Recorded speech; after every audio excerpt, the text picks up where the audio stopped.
Welcome back dito sa channel natin. Andito tayo ngayon sa Bridgetown. Isang bagong luxury mall ang binuksan dito ng Robinsons ilang linggo na nakaraan. Balikan natin at tingnan natin ang mga bagong stores at mga restaurant na nagbukas na dito sa loob ng mall.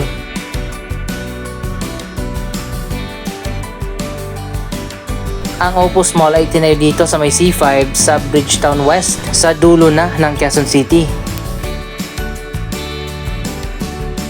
Sa labas pa lang napakaganda na ng landscaping.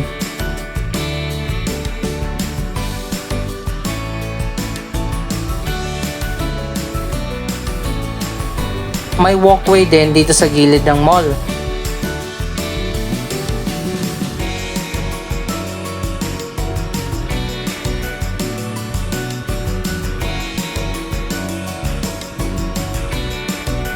Dito sa harap naman nagbukas na ang The Marketplace. Ito ay upscale supermarket brand ng Robinsons.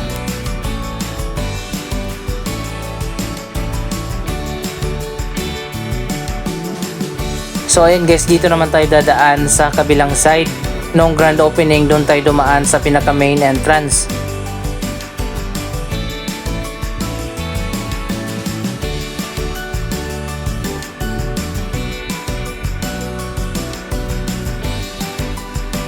Malawak din ang The Marketplace dito.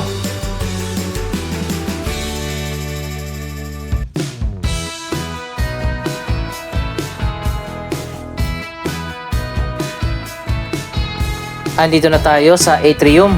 Makikita naman natin na napakaganda at napaka-modern ng design ng Opus Mall. Isa pa sa nagustuhan ko sa Opus Mall, marami siyang entrance exit. Meron sa harap at sa likod at meron din sa magkabilang side.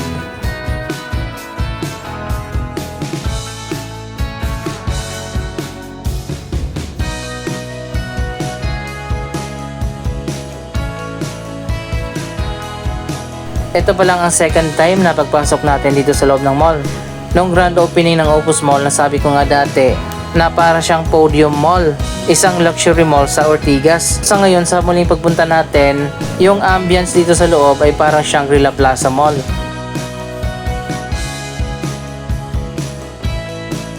Ito na ang mga bagong stores na nagbukas dito sa ground floor.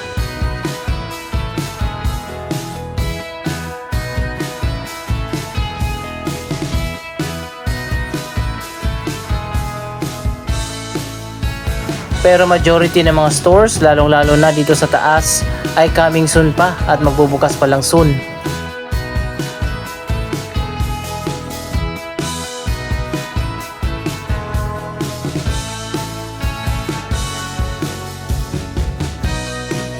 Sa level 2 naman, iba't iba mga sports at fitness brand ang nagbukas na.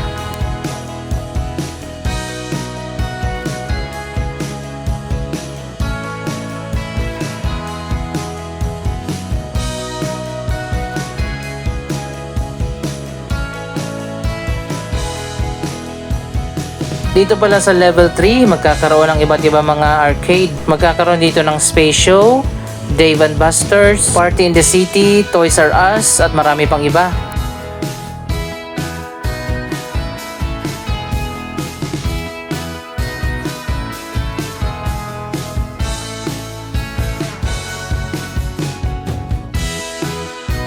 Napakaganda ng interior design dito sa atrium. Para kang nasa loob ng isang hotel and resort.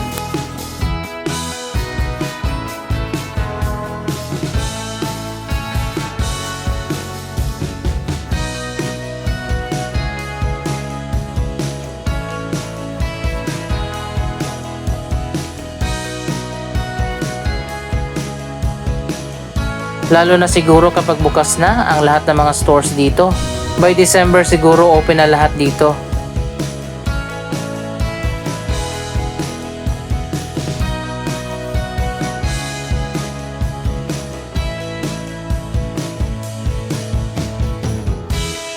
Sa level 4 naman may mga electronic at gadget stores na nagbukas.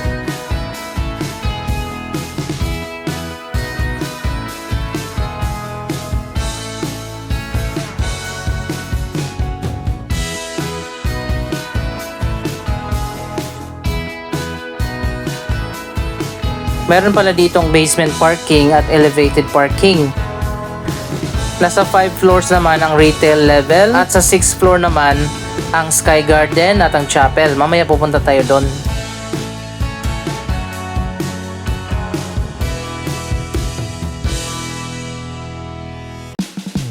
Dito sa harap ng mall naman ang glass windows kung saan kitang-kita natin ang mga neighboring areas pati na ang C5.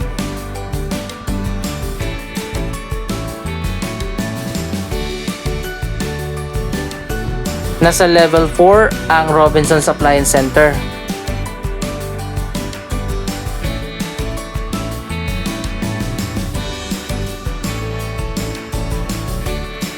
Nasa level 4 din ang True Value.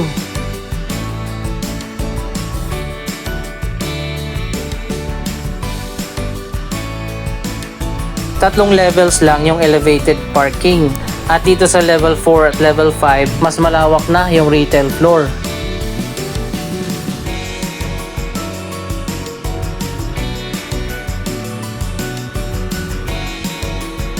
Dito naman tayo sa level 5 kung nasaan ang Premier Cinemas. Punong-puno ng mga LED lights ang cinema area dito.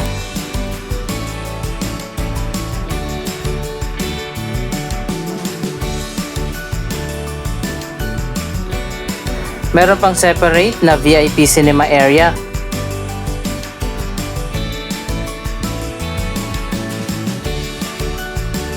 Wow, tingnan nyo naman, napakaganda.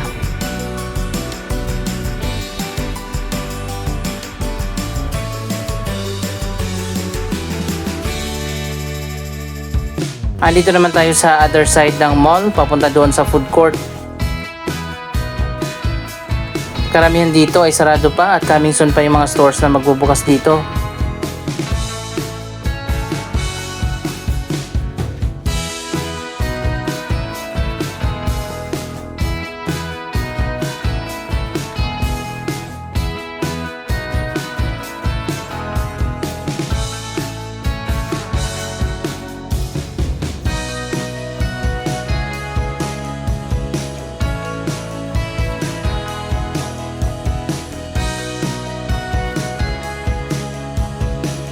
Nasa level 4 naman ang Central Plaza.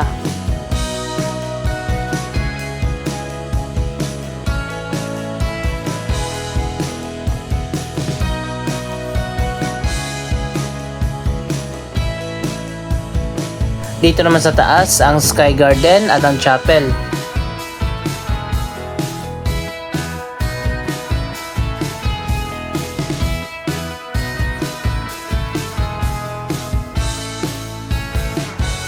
Meron pang mini garden at sitting areas sa labas ng chapel.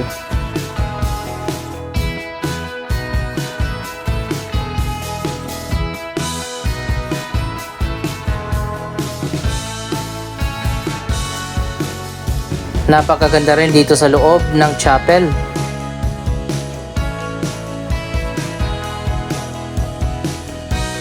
Makikita din natin dito sa taas ang Philly Hotel. Ang bagong hotel na yan ay connected din dito sa mall. Ang Philly Hotel ay isang bagong hotel brand ng Robinsons. Ito ang pangalawang branch, ang pinakauna ay nandun sa Cebu.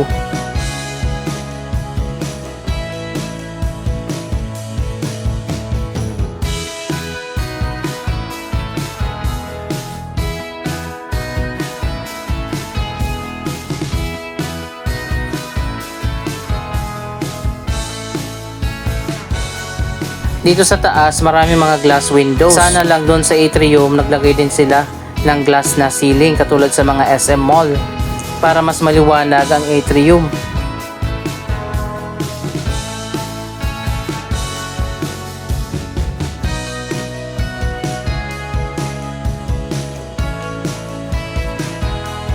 Kahit dito sa Central Plaza sa 4th floor, napakahangin din. Pwede palang magsagawa ng events dito dahil merong stage.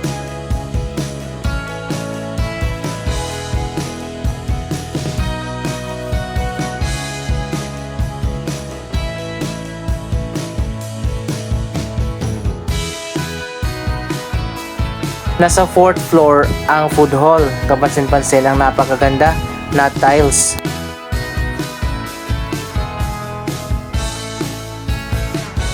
Sa ngayon konti pa lang yung mga food outlets na nagbukas na.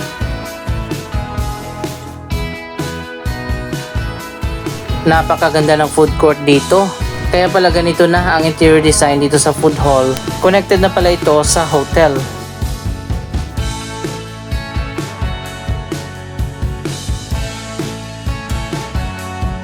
At dito nga sa likod, kitang-kita natin ang Marikina River.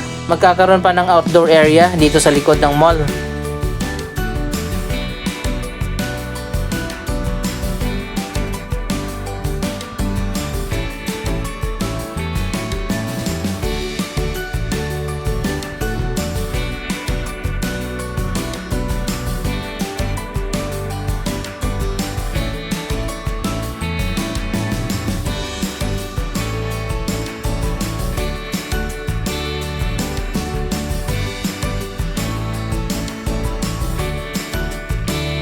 Maliwanag at maliwalas dito sa food hall.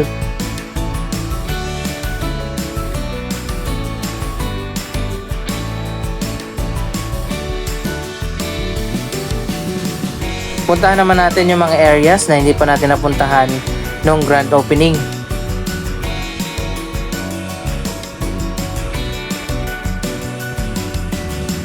Malawak pa pala itong food hall. Meron pa dito sa kabilang side.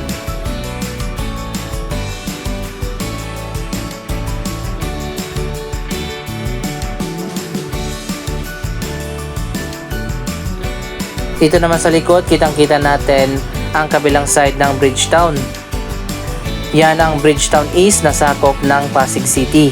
Mas malawak yung area dyan kumpara dito sa Bridgetown West na sakop ng Quezon City. Napakaraming pang iba't ibang mga projects ang itatayo dyan sa mga susunod na taon.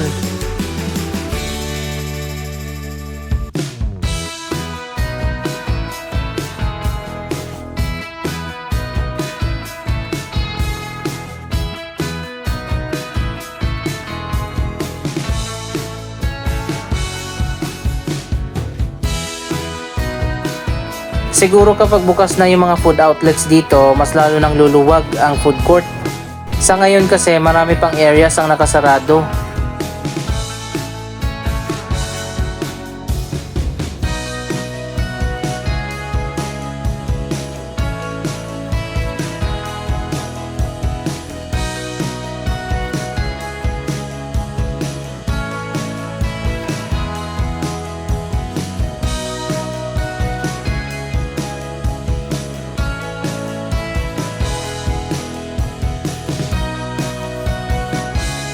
Extended pa ang food court hanggang dito sa kabilang side.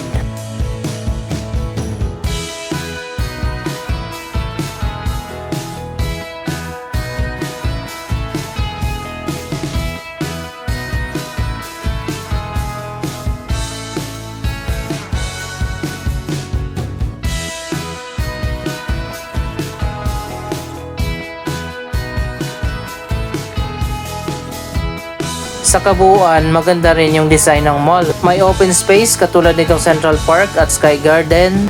Abangan pa natin dito yung iba pa mga brand ng Robinsons Retail, katulad ng Robinsons Department Store, Handyman, at marami pang iba.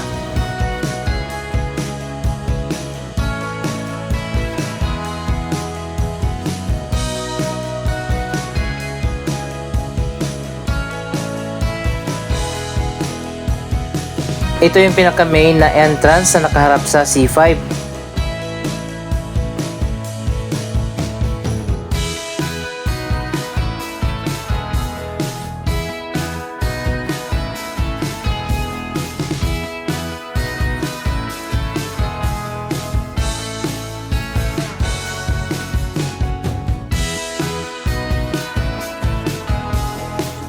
Ang GBF Center 1 and 2, dalawang premium office towers ay natapos na rin.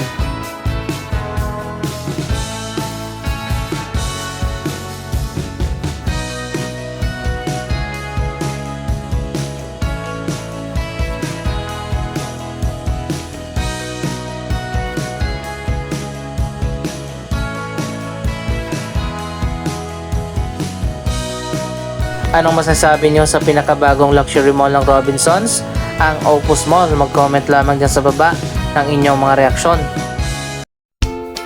Maraming salamat sa inyong panonood. Don't forget to like, share, comment at subscribe. Thank you for watching.